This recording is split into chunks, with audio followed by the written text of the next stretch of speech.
threw a drink in his face. And when he told me that, I was like, that bitch, does she know how much club drinks cost? Do you know there are people less fortunate out there who can't afford club drinks? I just kept thinking to myself, I don't give a damn how offended I get. There is no way I'm wasting club liquor.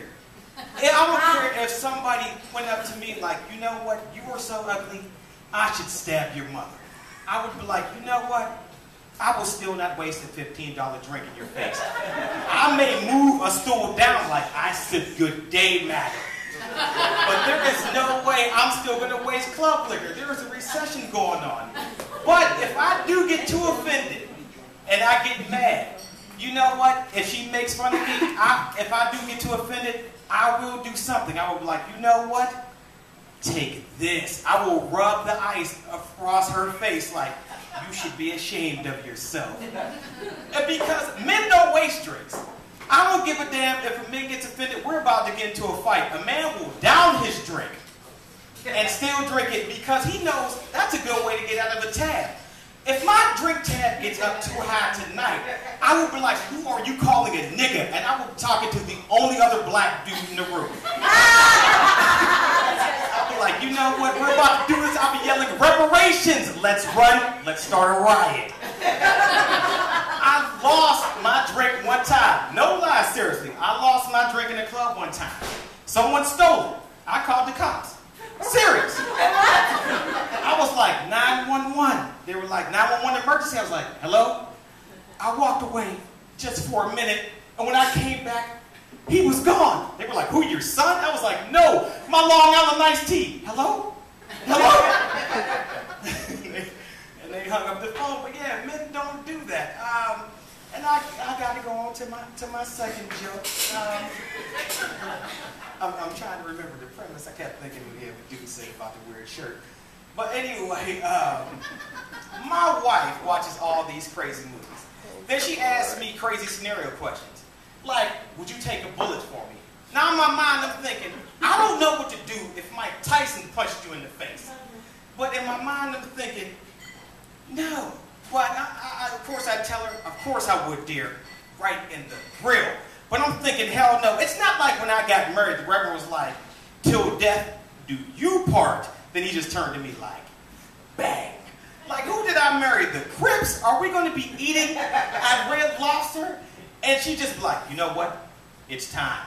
And then she just starts running. I'm like, what the fuck? I didn't marry her to become her best. And why does it have to start with a bullet? Why can't we start small? Why don't we start with a snowball? Maybe some dodgeballs. Maybe some hot soup in an out-of-control food fight. Why do we have to start so big? And I love her. Of course I would take a bullet for my wife. But you know what I won't take? A stale-ass Popeye's biscuit. If there was a maniac standing on the corner right now with a stale-ass Popeye's biscuit like, you know what, give me your purse, I would just turn to her like, you are on your own. I will tell the world your story. Because I bit into a stale-ass Popeye's biscuit one time. And no lie, it punched me in my spine.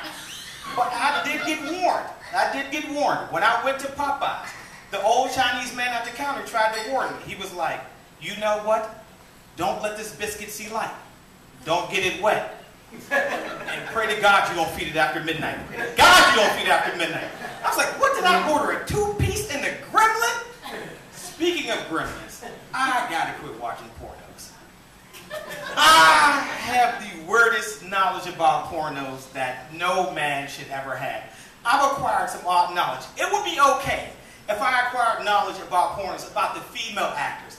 I know knowledge about the male actors that no man should have. One man came on the screen one time, and I recognized him by his ass cheeks. I was like, hey, I know those ass cheeks. What the hell just happened?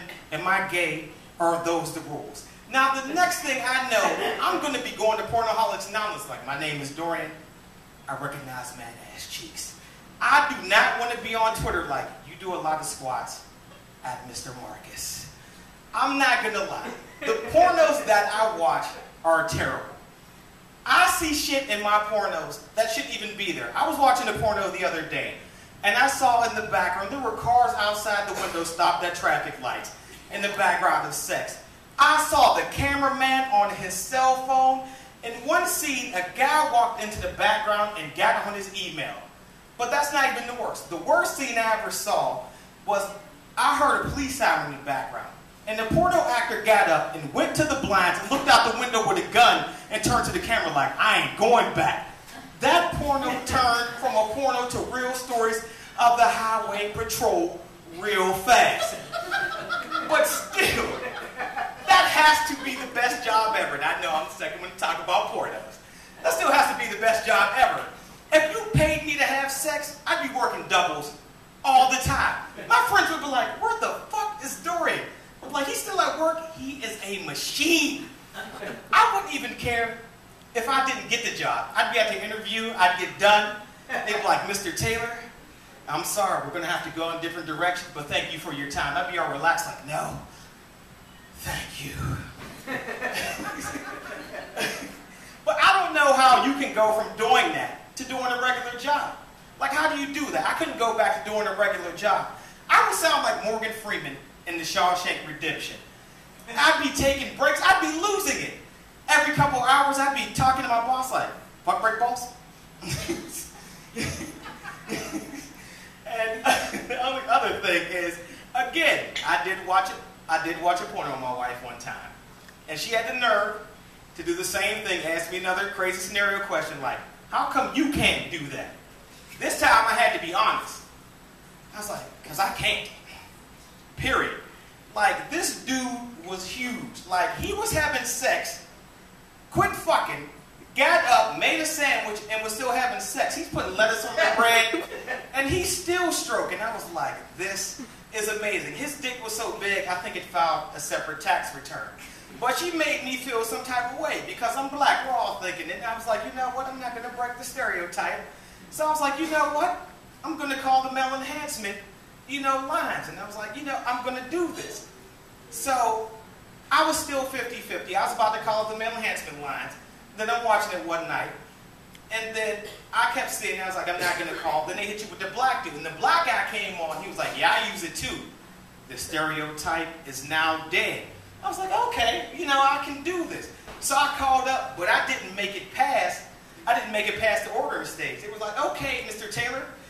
They was like, oh, they shouldn't say Mr. Taylor. I kind of fucked that up. They said, okay, you're about to order a case of insight. Now all we do is need your name. I was like, my name is Barack Obama. I just lost it and I panicked because I'm losing. I'm not trying to break this stereotype. That is basically it. My name is Dorian Taylor.